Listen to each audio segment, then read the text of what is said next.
เมืองปทุมพรจัดกองประชุมคณะกรรมการปกครองเมืองเปิดกวางครั้งที่1ประจำปี 2026 สรุปผลงาน 6 เดือนต้นปีในวันที่22กรกฎาคม 2026 นี้อยู่ที่ห้องประชุมเมืองปทุมพรแขวงแก่นประสักได้จัดกองประชุมคณะกรรมการปกครองเมืองเปิดกวางครั้งที่1ประจำปี 2026 ขึ้นอย่างเป็นทางการโดยการให้เกียรติเป็นประธานของทานกิ่งแก้วนวพรหมประธานคณะกรรมการปกครองเมืองมีรองประธานคณะกรรมการปกครองเมืองหัวหน้าของการอ้อมข้างกองบัญชาการปกสเมืองและคณะกรรมการปกครองหาตะแสงเขาห่วมในกองประชุมทานคำสอนกิตติพันธ์หัวหน้าของว่าการเมืองได้ผ่านบทสรุปตีราคาการจัดตั้งปฏิบัติเวียกงาน6เดือนต้นปีและทิศทาง6เดือนท้ายปี 2026ซึ่งให้หูว่าผลงานเด่นใน6เดือนต้นปี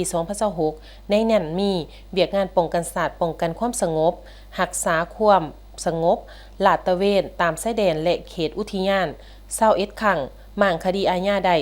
36รายหม่างคดียาเสพติด25รายยึดยาบ้าได้ 18,429 เม็ดและอุปกรณ์อื่นๆออกบัตรประจำตัวให้ประชาชน 1,117 คนกวดกาคนต่างประเทศ304 คน8สัญชาติและซุ้มไซสกัดกั้นกลุ่มอาชญากรรมทางเทคโนโลยีสแกมเมอร์เศรษฐกิจมีการขยายตัวต่อเนื่องรวมยอดผลิตภัณฑ์ภายใน GDP บรรลุ 1,348 ตื่อกว่ากีบเฉลี่ย18 ล้านกว่ากีบต่อคนต่อปีหรือ$810สหรัฐการลงทุนการจัดตั้งปฏิบัติได้43โครงการมูลค่า183.20ตื่อกีบปฏิบัติได้55.87ส่วนหอยของแผนในนั้นการลงทุนเอกชน FDI ลื่นแผน 73.27ส่วนหอยจัดเก็บรายรับได้ 12.39 ตื่อกีบบรรลุ70ส่วนหอยของแผนปีและปฏิบัติรายจ่ายได้ 10.31 ตื่อกีบ64ส่วนหอยส่งออกผลิตภัณฑ์พืชมันต้นหมักยองมูลค่า185.55ตื่อกีบส่งออกควาย60ตัวงัว102ตัวหมู26,900ตัวสัตว์ปีก80,000 กว่าตัวและปลา122.46ตัวเก็บเกี่ยวข้าวหน้าแซงได้2.90 เฮกตาร์ลื่นแผน 0.64 ส่วนหอยและกำลังสุกอยู่การตกกาเขาหน้าปีสมแปลงทางดินแดงแยกทาง18หานำอ้อม8กิโลเมตรและสร้างทางเบตงใน12บ้านมูลค่า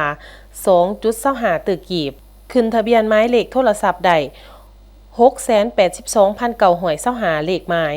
ปรับปรุงสัญญาณอินเทอร์เน็ตบ้านนาลานและนำใส่ระบบ e-office ภายในเมืองประกาศสั่งต่างและเพิ่มความเข้มแข็งให้หาตะแสง68บ้านเพื่อแบ่งขันคุ้มครองให้จัดแจงพร้อมทั้งมอบรถจักรประจำการตะแสงละ1คันบรรจุครูอาสาสมัครเป็นรัฐกร100ส่วนหอย81คนซุ้มใส่เฝ้าระวังพยาธิไข้ยุงลายและไข้หมักแดงพร้อมทั้งบริการสุขภาพแม่และเด็กในระยะผ่านมามีนักท่องเที่ยว 7,632 คนต่างประเทศ912 คนสร้างรายรับ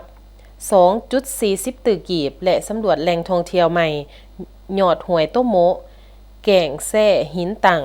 นอกนั้นกองประชุมยังได้รับฟังการรายงานเจาะจีมจากบรรดาของการอ้อมข้างเมืองซินการแก้ไขสแกมเมอร์การสุกโยสินค้าโอดอปการแก้ไขผลกระทบจากภัยพิบัติและการเขียนแผนพัฒนาเศรษฐกิจสังคม5ปีของตาแสง